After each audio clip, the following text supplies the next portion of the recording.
misteri perahu Nabi Nuh alaihi salatu wassalam di mana berlabuh. Apa sifat-sifat perahu ini? Berapa orang yang naik di atas perahu ini? Adakah orang-orang yang tidak naik ke perahu ini selamat? Lalu bagaimana setelah perahu ini disandarkan Allah? Kemana orang-orang ini kemudian pergi? Ma'asyiral muslimin yang dimuliakan Allah subhanahu wa ta'ala, kisah tentang rahasia di balik Safinatun Nuh bukan hanya dibicarakan orang-orang Islam saja, tapi juga dibicarakan oleh umat-umat sebelum Islam. Dicatat dalam kitab-kitab seperti Taurat, Injil dan yang lainnya. Saya contohkan saja versi Taurat yang disebutkan dalam kitab Safarut Takwin, nihayatu kulli basyarin qad atat amami. Nuh berkata, akhir setiap manusia sudah datang di hadapan, li'annal arda imtala'at zulman minhum, karena bumi telah dipenuhi dengan kezaliman yang menyebar. Faha ana, Allah subhanahu wa ta'ala, afwan, ini perkataan Allah subhanahu wa ta'ala kepada Nuh, bukan perkataan Nuh. Saya ulang, nihayatu kulli basyarin qad atat amami, kehancuran setiap manusia sudah datang di hadapanku. Li'annal arda imtala'at dulman minhum, karena bumi sudah dipenuhi dengan kezaliman yang menyebar. Faha ana muhlikuhum ma'al ardi, maka saya akan hancurkan mereka bersama bumi. Isna li nafsika falkan min khasabin jufri, wahai Nuh, buatlah untuk dirimu sebuah perahu dari kayu. Taj'alul fulka masakina, yang kau bisa jadikan perahu itu tempat tinggal. Wa tatlihi min dakhilin wa min kharijin bil qar, kemudian benahi kapalmu, kamu oles dengan minyak-minyak supaya tidak bocor maksudnya. Wa hakadha tasna'uhu, begitulah engkau harus membuatnya. Kemudian disebutkan meterannya, salasa mi'ati dira'in yakunu tulu al-fulki, di mana 300 hasta panjangnya kapal itu. Wa khamsina dira'an arduhu, dan 50 hasta bentangannya atau lebarnya. Wa salathina dira'an irtifa'uhu, dan 30 hasta tingginya. Jadi panjangnya 300 hasta, kemudian lebarnya 50 hasta, kemudian tingginya 30 hasta. Kemudian wa tada'u babal fulki fi janibihi masakina sufliyatun wa mutawassitatun wa ulwiyatun, maka jadikan bagian-bagian kapal itu ada yang di bawah, ada yang di tengah, ada yang di atas, menunjukkan bahwa kapalnya Nabi Nuh itu ada 3 tingkat.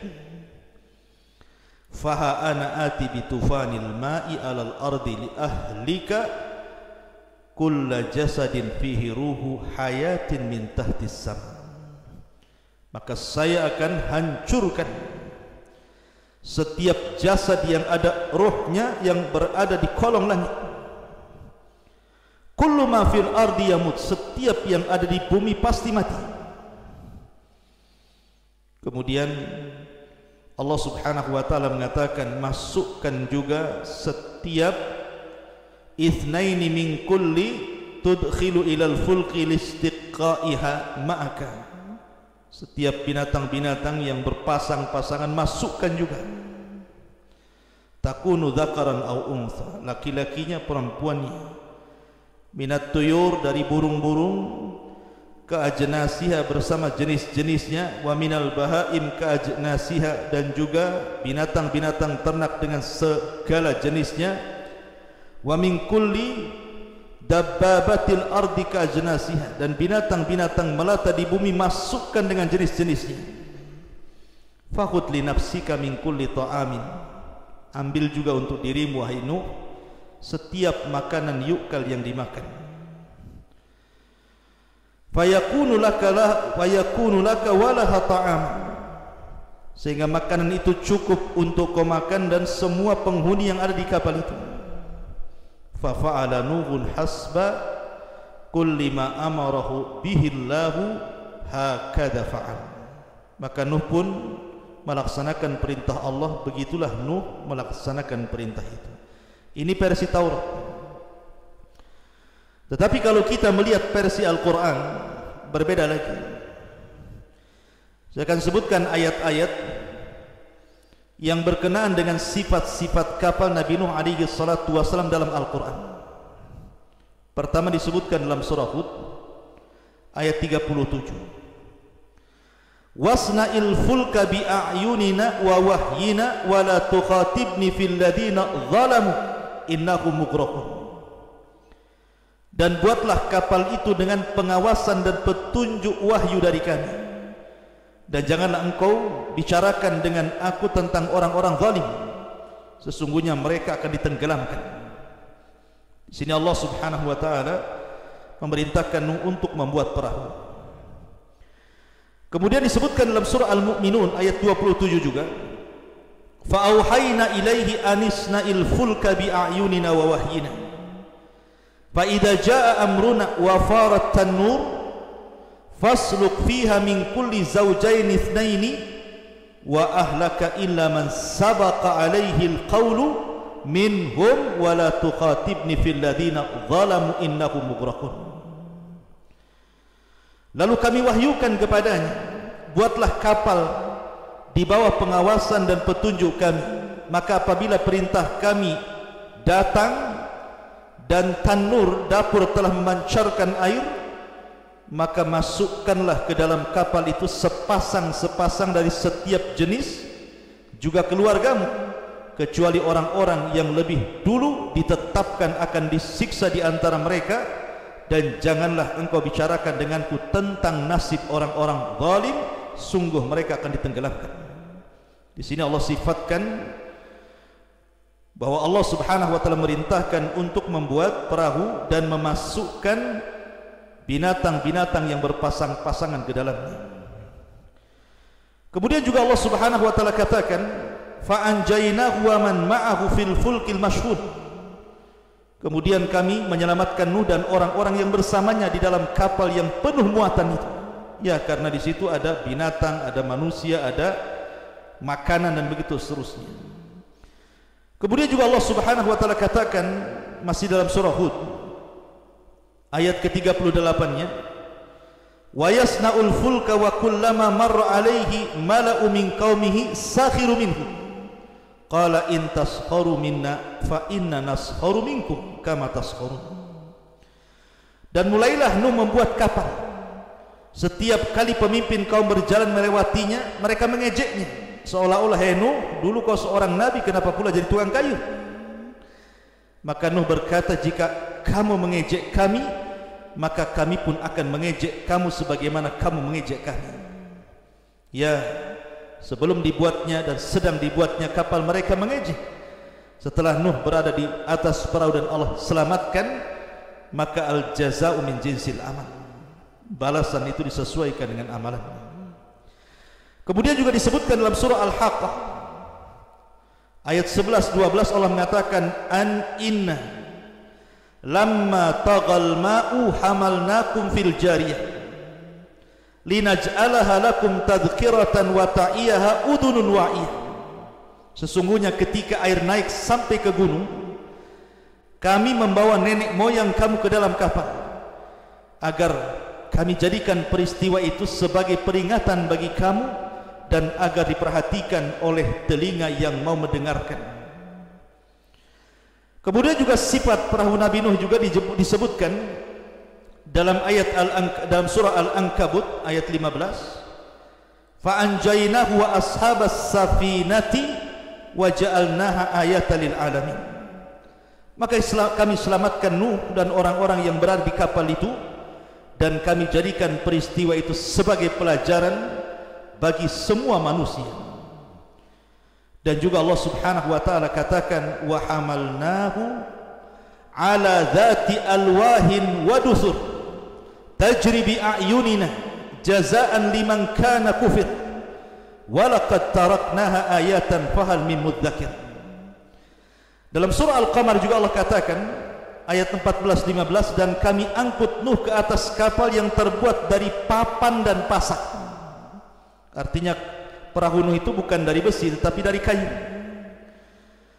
yang berlayar dengan pemeliharaan kami sebagai balasan bagi orang-orang yang telah ingkar diingkari kaumnya.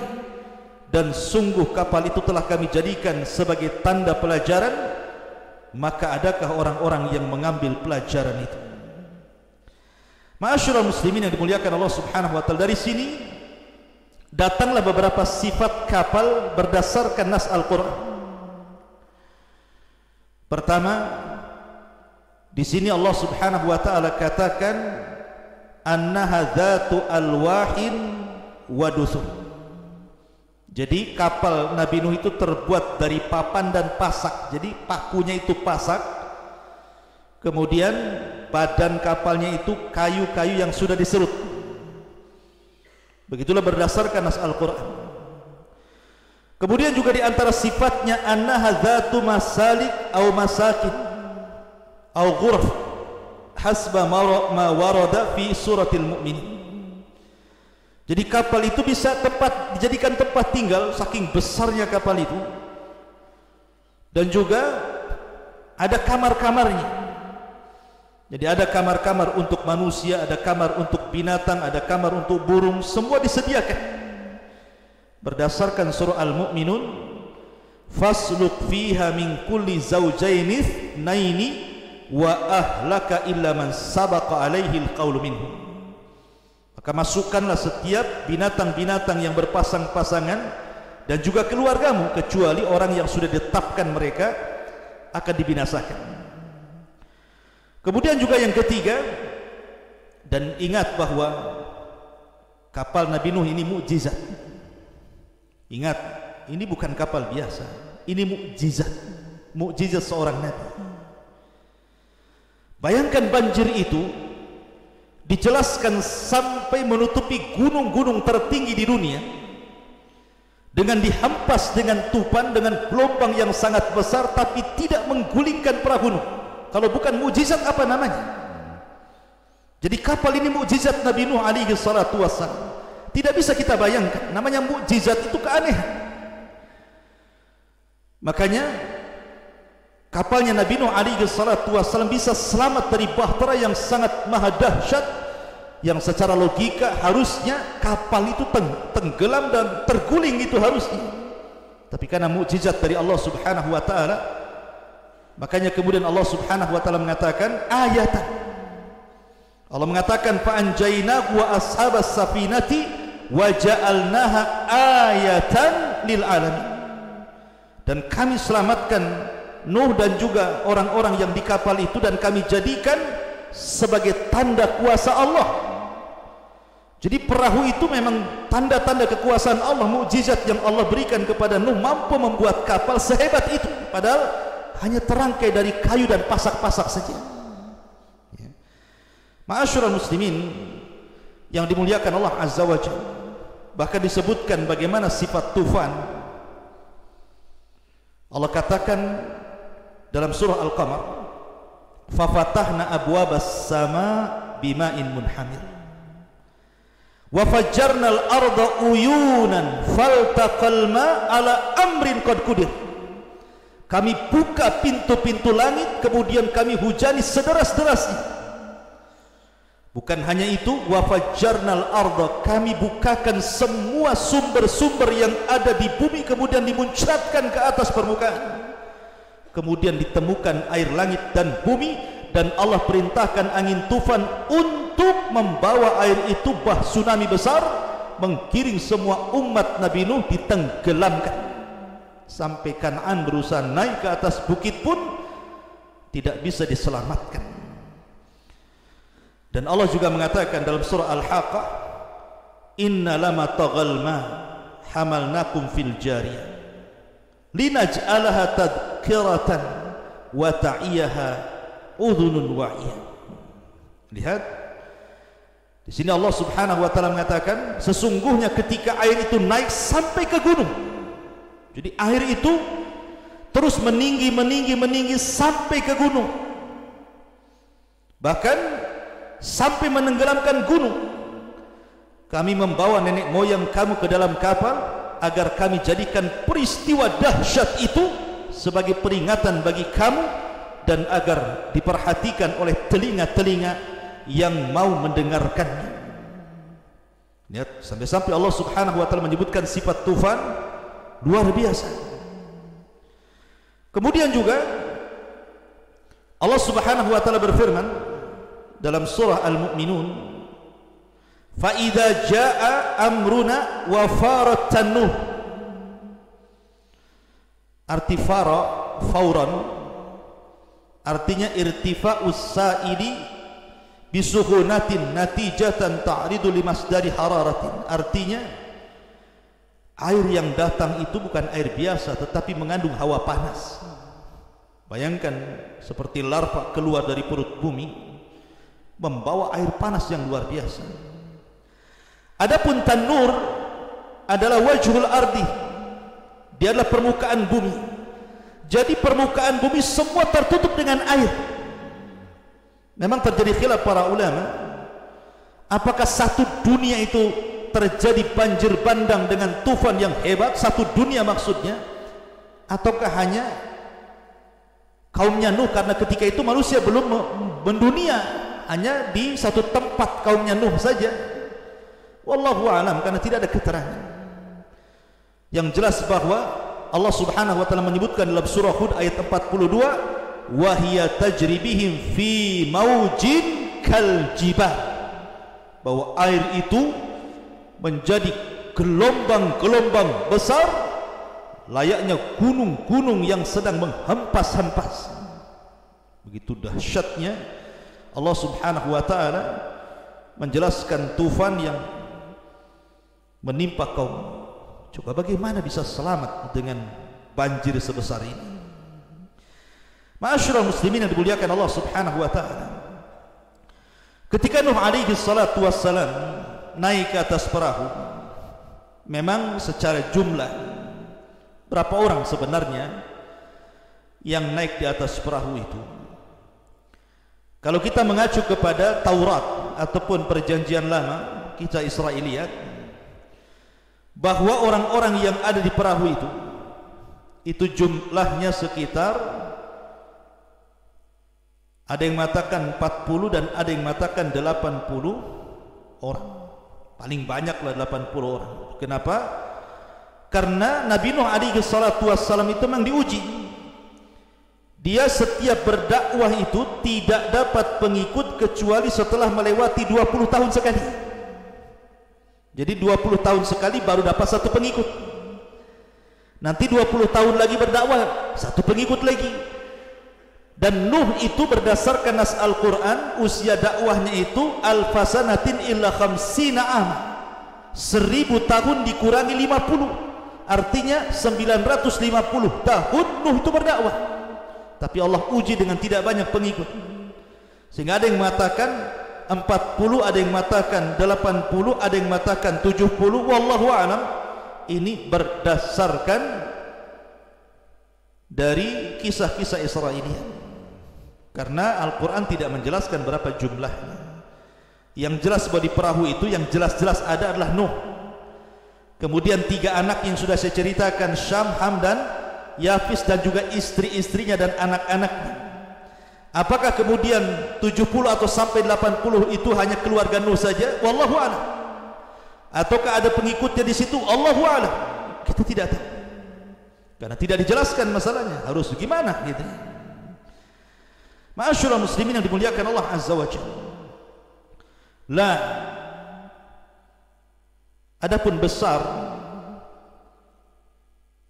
perahu Nabi Nuh seperti yang di awal saya jelaskan versi Taurat tadi, sekian hasta panjang, sekian hasta lebar, sekian hasta tinggi, maka kita katakan sebagaimana yang dikatakan para ulama, fa innas safinata banaha Nuhun biwahyin.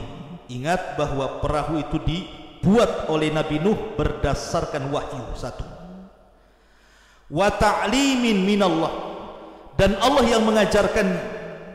Wala na'rifu hajmaha wala syaklaha wala tasmimaha wa hiya mu'jizatun wa ayatun li ahlil ardi.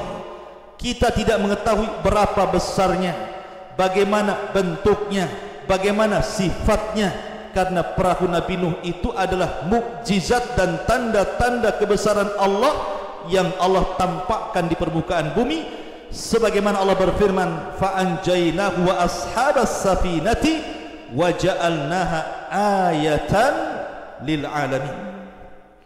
Dan kami selamatkan Nuh dan juga orang-orang yang ada di kapal itu, dan kami jadikan sebagai mukjizat, tanda-tanda kebesaran Allah di alam semesta ini.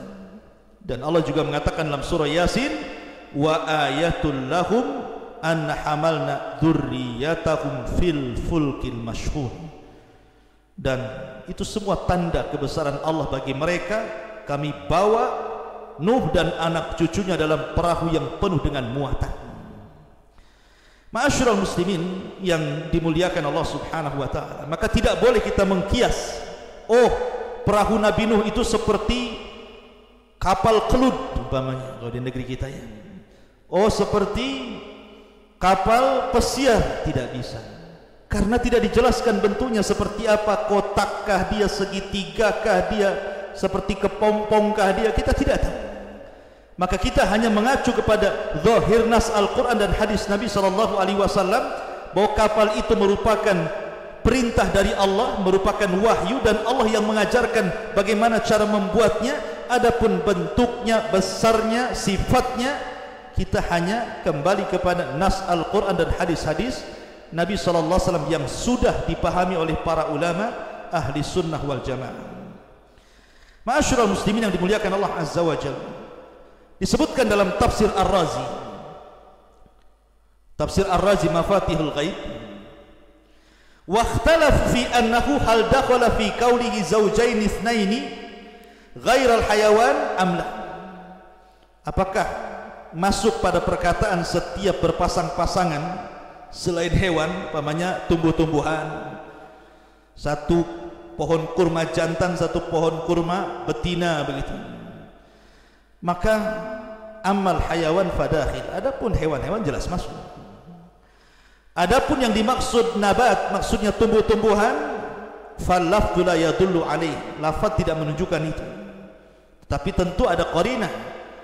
Yang namanya makanan tentu buah-buahan, sayur-sayuran tentu masuk gitu ya. Kebutuhan manusia pasti ada di situ. Tetapi kata beliau, kata Ar-Razi dalam tafsirnya, ketika bicara tentang masalah asad, asad itu singa, apakah juga singa dimasukkan ke dalam perahu? Sempat dia lapar, habislah semua binatang dalam perahu itu. Makanya dia mengatakan, lam yastati Nuh alaihi salam an yahmil al asad. Nuh tidak mau memasukkan singa pada awalnya ke dalam perahunya, hatta ulqiyat alaihi al-humma, sampai Allah buat asad itu demam, macam kena corona gitu. Jadi sakit asadnya, tidak bisa apa-apa ini. Wa dzalika anna Nuhan alaihi salam qala ya Rabb famin aina ut'imul asad idza hamaltuhu. Ya Rabb, macam mana aku akan memasukkan ini singa ke dalam perahu? Kalau sudah di perahu ini, macam mana saya akan memberi makan dia? Maka Allah berfirman, fasawfa usghiluhu anit ta'am fasallatallahu alaihi al-humma, maka saya akan sibukkan dia sehingga lupa makan. Makanya Allah kirimkan penyakit demam kepada asad sehingga murung saja, makan pun tak mau. Maka kemudian dimasukkanlah, termasuk juga fil, gajah gitu ya, dan binatang-binatang yang sepasang-pasang. Sekarang masalahnya, perahu Nabi Nuh alaihi salatu wasallam untuk membuat binatang sebanyak yang kita kenal hari ini, dengan berbagai macam jenis binatang, dari binatang yang paling besar sampai binatang yang paling kecil, dari binatang yang berjalan di bumi sampai binatang yang terbang. Mungkinkah Nuh bisa membawa semua binatang dengan segala jenisnya? Maka dijawab para ulama, Allah itu ala kulli syai'in qadir. Allah atas segala sesuatu mampu. Tidak mesti kemudian binatang yang tidak ada di kapal itu Allah tidak sanggup menciptakan setelahnya. Allah itu ala kulli syai'in qadir, atas segala sesuatu maha mampu gitu. Jadi tidak perlu dipusingkan, akhirnya dihayalkan, nih binatang kalau kita masuk ke kebun binatang banyak sekali, kayaknya mustahil kalau masuk ke perahu Nabi Nuh, emang sebesar apa gitu kan. Itu terlampau berlebihan cara kita berpikir. Kita ini tunduk kepada wahyu, dan ingat Allah ala kulli syai'in qadir. Allah segala sesuatu mampu menciptakan apapun yang sebelumnya belum ada jadi ada. Kun fayakun bagi Allah. Tidak perlu pusing masalah-masalah seperti itu. Cuman masalahnya berapa hari Nuh ini berada dalam perahu itu. Maka ini pun menjadi polemik.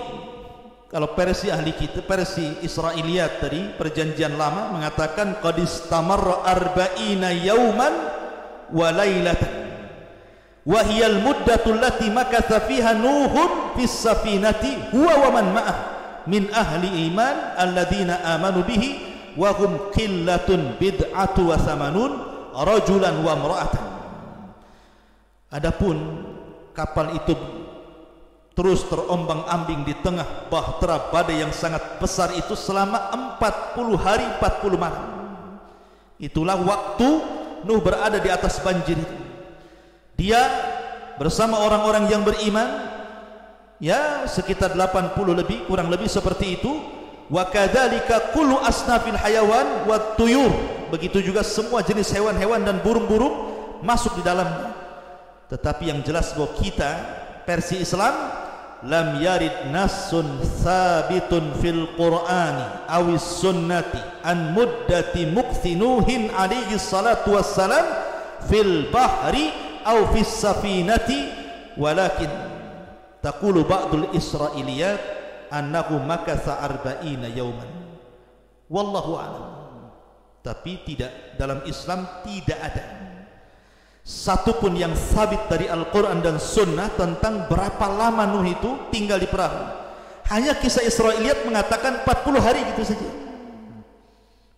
Maka tidak pusing bagi kita apakah 10 hari, 20 hari, 40 hari, 1 bulan, 1 tahun, karena perkara itu tidak menambah iman ataupun tidak memadaratkan keimanan seseorang. Yang jelas bahwa qasasul Quran itu diambil dari ibrah, pelajaran dari kisah Nuh alaihi salatu wassalam dan orang-orang yang berada di atas perahu Nuh alaihi salatu wassalam. Pertanyaannya, di mana kapal itu berlabuh? Di mana kapal itu berlabuh? Quran memang jelas mengatakan dalam surah Hud 44, wa qila ya ardu abli'i ma'aki wa yas sama'u aqli'i wa ghidal ma'u wa qudiyal amru wastawat 'alal judi wa qila bu'dan liqaumi zalimin. Wahai bumi, telanlah airmu, wahai langit, berhentilah hujan, dan air pun disurutkan dan perintah pun diselesaikan, dan kapal pun berlabuh di sebuah gunung yang disebut dengan Judi, dan dikatakan binasalah orang-orang yang zalim itu. Quran hanya menyebutkan kalimat Jabal Judi, Bukit Judi. Ingat ada 3 bukit yang sangat dimuliakan dalam sejarah kan itu. Ada namanya Bukit Judi, tempat berlabuhnya kapal Nuh. Ada namanya Bukit Saina, tempat Taurat turun kepada Nabi Musa alaihi salatu wassalam. Ada namanya Bukit Hira, di mana Rasul berada di Gua Hira, wahyu turun di situ. Inilah bukit-bukit mulia. Nah, salah satunya Bukit Judi. Pertanyaannya, di mana Bukit Judi ini? Terjadi silang pendapat yang cukup tajam di kalangan ulama. Ada yang mengatakan Bukit Judi itu di Mekah, di Mekah Al-Mukarramah. Karena ada yang mengatakan bahwa ketika Nuh alaihi salatu wassalam berada di atas perahu itu, maka Allah subhanahu wa ta'ala arahkan perahunya itu mengarah ke Mekah. Kemudian setelah berada di atas Baitullah Al-Haram selama 40 hari, kemudian diarahkan ke Bukit Judi kemudian disitulah kapal Nabi Nuh dilabuhkan. Ketika Nabi Allah Ibrahim alaihi salatu wassalam membangun Ka'bah, maka Ibrahim kan memerintahkan Ismail untuk membawa batu-batu. Maka diambillah 4 batu. Pertama batu Hira, kedua batu dari Sabir, kemudian batu dari Tur, kemudian batu dari Judi. Artinya masih negeri Arab, karena Ibrahim itu berada di Mekah, negeri Arab. Ini pendapat yang pertama, bahwa Bukit Judi itu berada di Mekah Al-Mukarramah.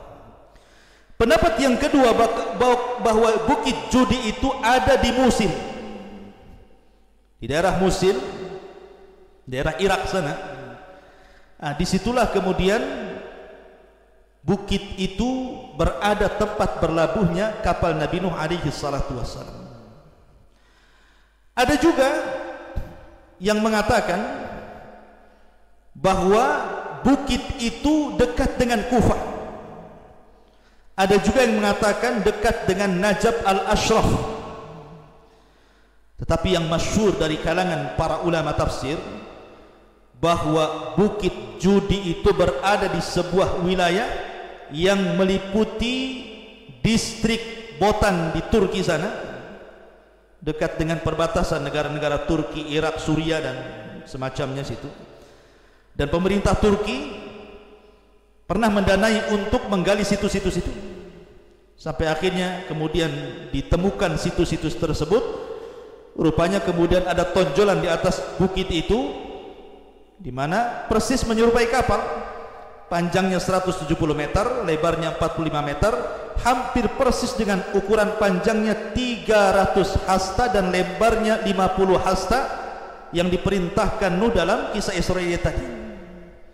Bahkan ada yang mengatakan, para ilmuwan Amerika, Timur Tengah dan banyak sekali, banyak yang kemudian mempelajari tentang batu-batu besar, situs-situs itu dipelajari oleh mereka. Sampai-sampai ada yang mengatakan bahwa itu usianya sampai 100 tahun lebih. Wallahu alam, ini saya hanya baca saja, tapi yang jelas bahwa itu yang masyhur, bahwa Bukit Judi itu ya di daerah yang berada di wilayah mendekati Turki sana, dekat perbatasan Turki, Irak dan Suriah. Tetapi yang jelas bahwa kita tidak bisa menjazam, oh di sini, oh di situ, tidak bisa. Karena Allah dan Rasulnya tidak menjelaskan di mana bukitnya. Bukit Judi, Bukit Judi, selesai. Ya bisa tidak di daerah-daerah yang disebutkan tadi. Karena perkara ini ghumud, masih samar gitu kan. Dan bagi kita kaum muslimin, sekali lagi, ketika mempelajari qasasul anbiya, kisah-kisah para nabi, maka kita ambil ibrah dan pelajaran dari bagaimana dakwah dia, bagaimana kesabarannya, bagaimana istiqomahnya, bagaimana cara dakwahnya dan begitu seterusnya. Itulah yang paling bermanfaat bagi kita ketika membaca kisah-kisah para nabi, bagaimana akhir orang-orang yang durhaka kepada Allah dan Rasulnya dan begitu seterusnya. Dan pelajaran para nabi dalam Al-Quran itu banyak sekali. Fa'tabiru ya ulil absar. Subhanakallah bihamdika, asyhadu an la ilaha illa anta, astaghfiruka wa atubu ilaik. Allah ta'ala alam. Assalamualaikum warahmatullahi wabarakatuh.